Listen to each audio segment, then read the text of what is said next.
Hey YouTube, this is Adrianoni22 and Sergeant coming at you with part 2 of our competitive deck building guide. See, today we're going to be talking about the types of decks that you guys want to focus around when building competitively. So to get started about that, there's 3 different types of decks that I want to recognize today.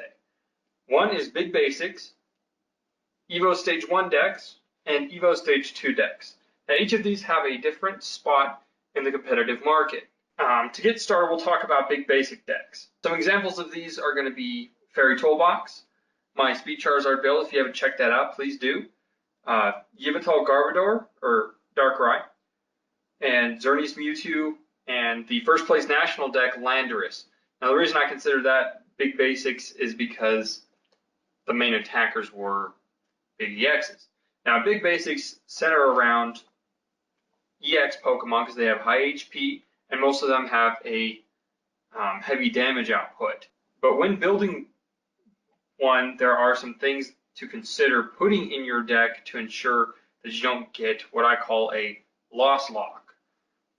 For example, that would be something like Pyroar locked or Safeguard locked. A lot of decks out there have a hard time dealing with those things, so it's always good to prepare for those. Now, when building a big basics deck, you want to start by choosing an EX Pokemon that you want to base around. Take, for example, my Speed Charizard build. I love Charizard as a Pokemon, and everyone, when it came out, was like, oh, these are both bad, blah, blah, blah. And I said, you know what, I'm going to change that. And you could pretty much do that with any card that's in set. Like, I'm sure we're going to see some things with Lucario, Seismitoad, even Heracross will probably see a little bit of shine there as well. But when building these things, first you got to pick it. Okay, so I picked Charizard in my example here. And then when I went from there, I decided, okay, well, Charizard has a high damage output and enough HP to live a couple of attacks that aren't super effective. So with that in mind, I said, okay, how do I want to play this? Because with any deck, especially big basics, you can go all over the place. You can go a speed variant, which is what I chose to do. You can do an anti-meta variant, which is what the first place national winner in the US did.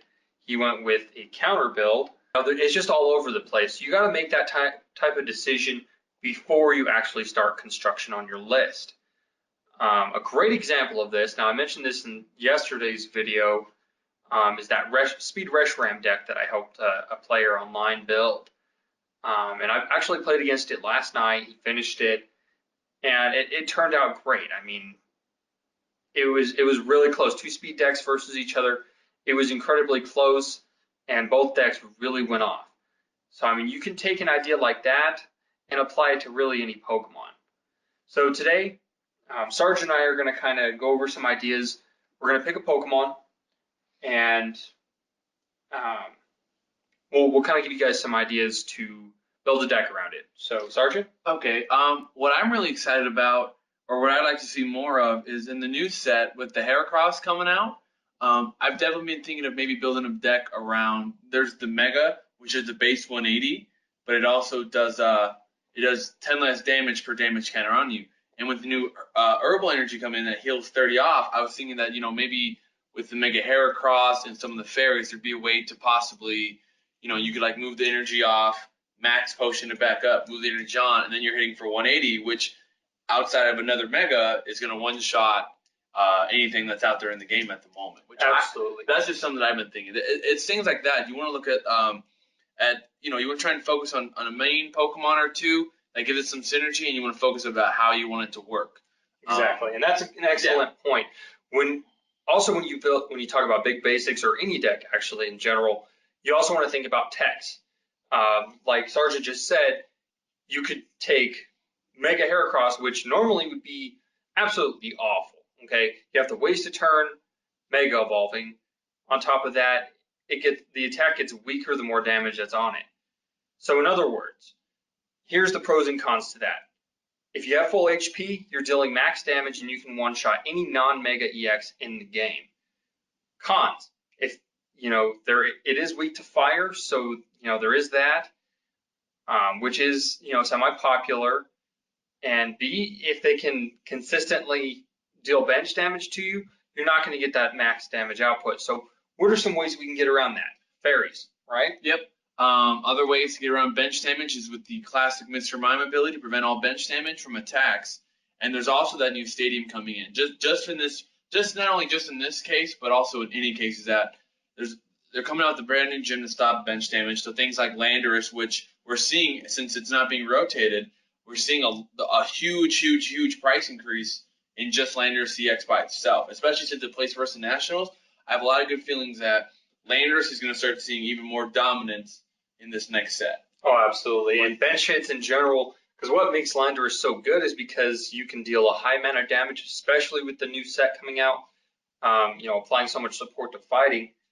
You're going to see a lot of high damage output towards the active, as well as that early bench damage that will come to hurt you later. So that gym that counters bench hits, Mr. Mime, those things are really going to be seen as techs against those types of meta decks. So guys, when you look at your meta at your locals and you see what people are running, those are the decisions you need to make, because we're not at states yet. We're not we're not even at regionals yet. Exactly. The season's over. The season is over for the majority of us not going to Worlds, which I'm not and you're not. Absolutely not. So since Worlds is in a couple of weeks, it's in just a couple weekends away. The season at this moment is pretty much over. The season's pretty much over. I know a lot of people have kind of slowed down or stopped playing since the season's over. So what they're doing now, they're just kind of relaxing. They're just trying different builds, trying to do different stuff for the new season. But that doesn't mean just because this season's over that we should completely ignore what's going on next season. So, important things we want to talk about, you want to look at again is the rotation and what's being played in your local area. Because a lot of times what you see in your local area is more often than not what you're going to see in your states.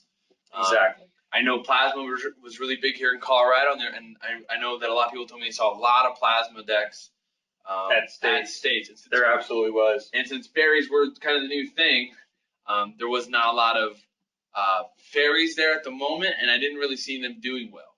Yeah, I mean, I think we had maybe 2 or 3 fairy decks top at that states. But I mean, the main point is, guys, big basics are extremely powerful. It's a really good deck to get into.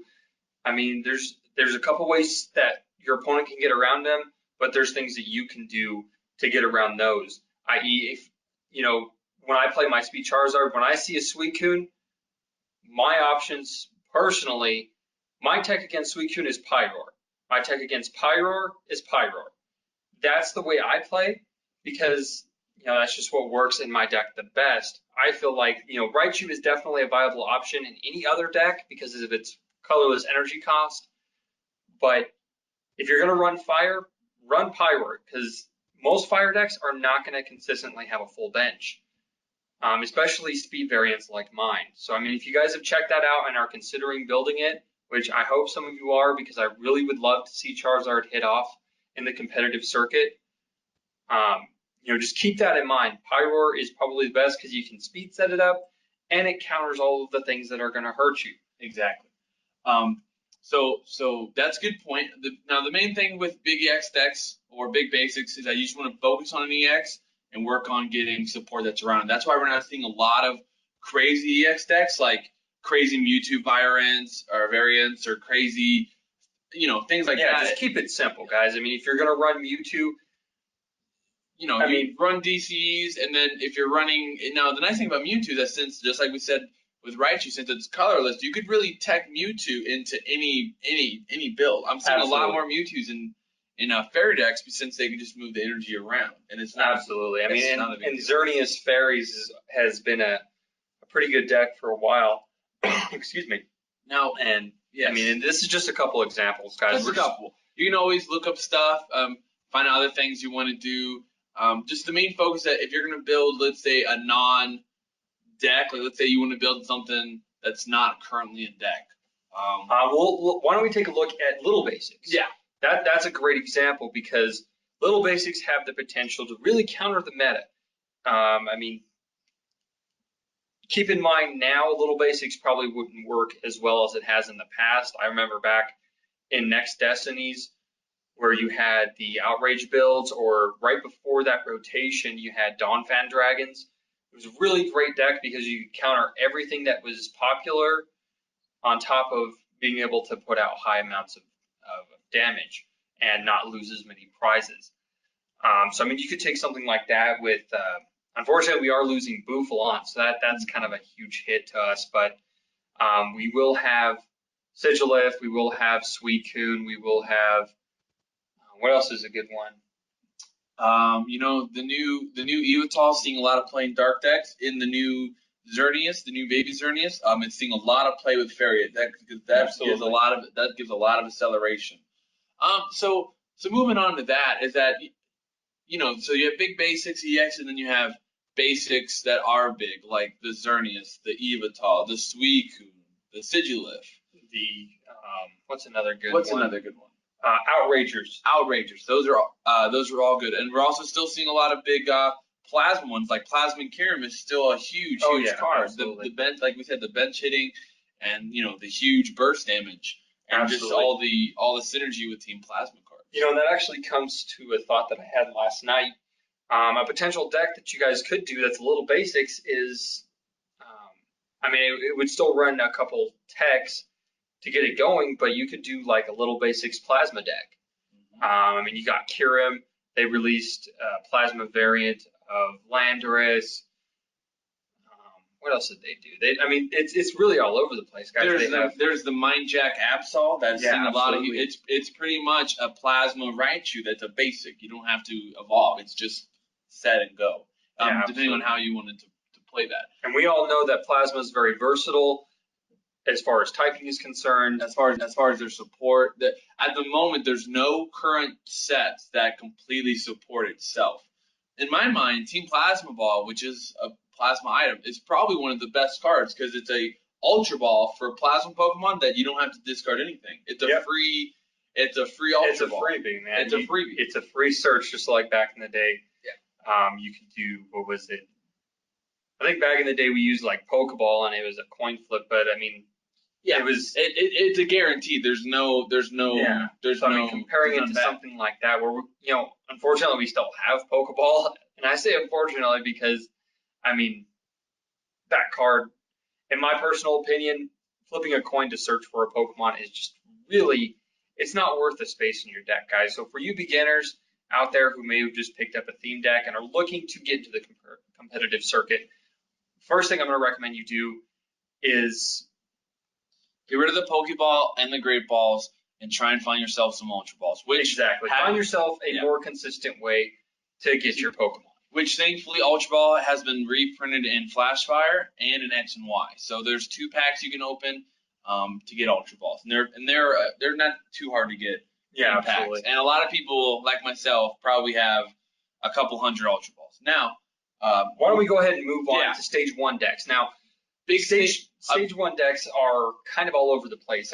They are. Since Stage 1s are so versatile, I think probably the biggest Stage 1 deck we saw was that Evolution anti-meta deck that we saw play second in Brazil. Absolutely. That one ran a couple different lines of EVs, the Leafeon, the Flareon, and then it ran Raichu, which since XY, we've been seeing Raichus everywhere because Raichu is a really good counter for 2 of the biggest EX on the market right now, which would be Lugia EX as well as Evital, which those 2 are probably some of the 2 biggest EXs that we've been seeing on the meta circuit right now. But when you take a look at it, though, guys, Stage 1 decks are good, but being as we are losing Level Ball, because that's what really, I'm sure, pushed that deck to 39th place. With the Stage 1 decks, we're not seeing a whole lot of versatility because there's not a lot of good Stage 1s. You have Mute, you have Pyroar took second at US Nationals. That Stage 1 deck, we were actually just watching that video, that game. It just came down to the fact that, unfortunately, guys, Stage 1 decks that are centered around a Stage 1 Pokemon, they just don't have the consistency that a big basics deck would have. If you look at his list, which the Top Cut Puka has his list already on YouTube, you look at the fact that he only ran 2 big basics, and that was mainly to do exactly what big basics do: take a couple hits and deal out a lot of damage. But I guess the main point we're getting to, guys, with stage ones, yeah, their decks can be good, but stage ones in general are better to be used as support. I mean, just in general, if you look at things like Pyroar, Raichu, Garbodor, I'm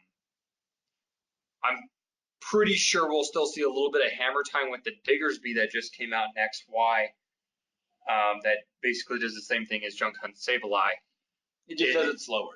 It just does it a lot slower, and that's the thing about stage ones. They are slower, so yeah, you can base a deck on a stage one and do well. Pyroar has proven that, but the chances of you being able to consistently get it off, just because this game already has a base inconsistency, guys, being as you have a 60 card deck, you can only have 4 copies of one card. I mean, that's only 1/15 of your deck.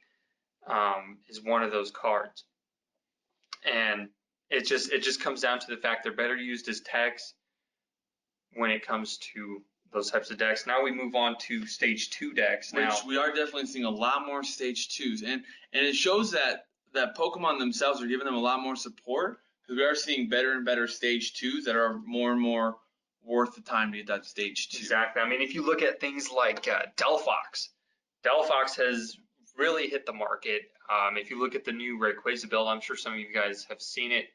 It ran Emboar, Delphox, and Rayquaza. That way you can consistently get into your energy and the other things you need without Beach.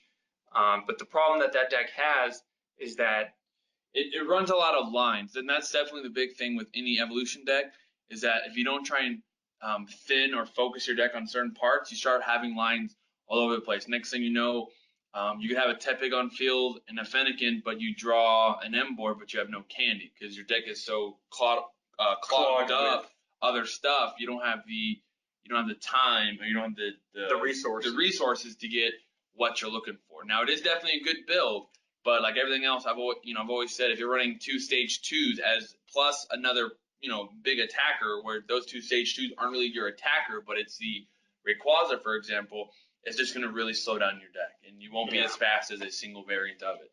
Where I really think you do need that Emboar with that Rayquaza. I don't think you could do the Delphox and the Rayquaza. It wouldn't be. Yeah, so I mean, basically, in that type of situation, guys, you're basically looking at sacrificing a whole line of stage 2s for, in this case, it would be Tropical Beach. That's basically what that player compensated for, not having the Beach. So they compensated with another stage 2 line. But what that does, when you look at a 60 card deck, you don't want to do like with the theme deck, so you don't want to go 20 20 20. Doesn't work that way, guys. It's just not consistent, and it's not gonna get you the wins that you want. What you want to do is you want to keep your Pokemon between, I don't know, I'd say, depending on the deck, if it's, if the main attacker is a stage 2, you could probably go between 12 to 16. I wouldn't go any higher than 16 unless you're really, really running, unless every line in that deck is needed for what you're trying to do. And I can't think of a deck that would do that. I can't either, to be honest. And even like the oddest one I saw was that one deck that I was telling you about with the Landers. That one had 16 at the end. I really think no higher than 16, because at that point you're using more of your own resources, so you have less supporter or less energy or less items. Therefore, your whole entire deck itself slows down. Since you can only attack with one Pokemon at a time, and you have it on the bench or as you're active, more Pokemon doesn't solve any problem. Exactly. Getting a Juniper does solve problems. Having an energy does solve problems. Having a good stadium, that solves problems. Absolutely. Putting another Pokemon on the bench generally does not solve any problem.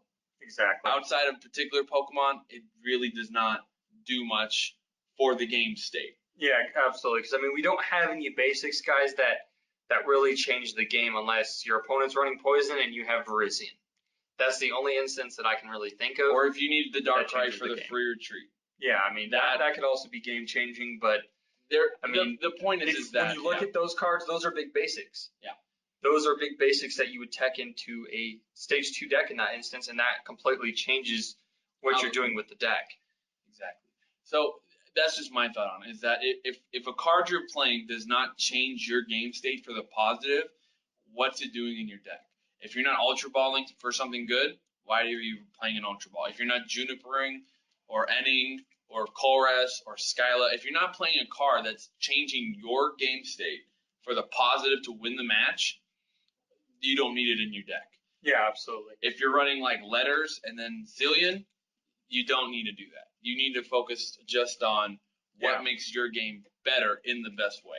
Exactly. So I have a great example, actually, of a deck that you guys can try out because I've personally seen it work pretty well at my locals. That combines the concepts of stage 1 and stage 2. You don't always have to go with big basics, guys. It's, I mean, yes, they are powerful, and yes, they are seeing a huge amount of play with stage 1 techs. You don't see really any of those decks with stage 2 techs. So let's take a look at, and Sergeant here can tell you guys personally how well it works, Delphox Pyro. Yes, we made a build when Pyro first came out. We focused around the draw engine of Delphox and the stalling capabilities of Pyro, because at the time most people weren't even sure what Pyro actually did. And then once it came out that it did block all basics, we had some people at locals, the moment that they would see the Pyro, they would pretty much just scoop. Like, I know, for instance, I played a TDK match, a Thunderous Deoxys Kyurem match, and I had 3 Pyro out on the field by my first turn to evolve, and he scooped because he literally had nothing he could do. He could poison me, but he's not going to be able to 4 Hypnotoxic stall me for the whole game while I'm sitting there just pounding away on the EXs. We also ran a 101 line of Magnezone. That was so that way we could get that double supporter out. But it's just like Oni said, is that there are definitely decks that can run stage 1s and 2s. I would definitely not per se run stage 1s, 2s, and big EXs that you're planning on actually using. My deck profile, which we show, I do run 1 EX, but I don't use it to attack. I use it for the utility of its ability. If it wasn't for that, I would never have that card in my deck. Like I said, it's got to be for the positive nature of the game. It has to do something for you that gives you the edge. Like, if you look at both of our deck profiles, Sergeant's Greninja Miltank, which we'll have up later on this evening, and my Speed Charizard deck, which just posted about a week ago, actually. When you look at those, we both run a Jirachi EX. Jirachi EX is there purely for the utility of being able to get a supporter out when you need it. Why is that good? Because every single deck at some point or another will need a supporter in order to get you something, whether that's a Juniper when you need it. You have no cards in hand, you drop the Jirachi, draw a fresh new hand. You know your opponent's been doing a lot of searching, but hasn't been dropping the cards he's searching. You can get that instant end. Fire deck, you can get that instant Blacksmith. You can get Skyla for Evolution decks to get that rare candy. There's just so much utility in a card like that versus a card like Zekrom EX, where it's just a pure attacker. And that's the kind of things you need to be thinking about, guys, when you really want to build a competitive deck, and you really want to get in there and have your deck be as consistent as possible. Those are the type of things that you need to think about. Exactly. You need to think about what the card does in your deck and what it's used for. That's why I know in one of the small, I think it was seniors, that it was a double mirror match in the Nationals. It was between a Genesect Virizion deck and another Genesect Virizion deck. That's a good example of how you could run big basics, and they also both ran Alliance of Raichu, which helped counter Yveltal and Lugia, like we said earlier. So it's just like you have to think about, what's this card doing on my field, how is it helping me, and how can I make it work better for me. If you're using something else to power something else up, like you're using a Virizion EX to power up your bench, perfect, boom, you got it. If you're using a Virizion on bench to negate all status, you got it. If you're using Aromatisse to move energy, that's how it's helping you. If you're just like, I gotta lay this Pokemon on here just to lay it on here, well, And those are the type of plays that can actually lose you games, guys. Here's a great example. I was at a Battle City tournament a couple of years ago when Garchomp came out, and I was playing against the Reuniclus that did the same thing as Sinister Hand Dusknoir. And I made a huge mistake. Okay, I did exactly that. I put a card on the bench just to. I didn't have anything I could do with it. There was no future gain from doing it. I benched a Swablu. Okay, 40 HP Pokemon. It was down to the wire. I made a huge mistake, guys, and that's the kind of things we want you to prevent by thinking out every single play. And do not bench a Pokemon just to do it. Unless you only have one Pokemon up and that last Pokemon in your hand is actually going to do something for you. Even in that instance, say if I have a Litleo up and I have another one in my hand, I could potentially get a Pyro out before that Litleo dies.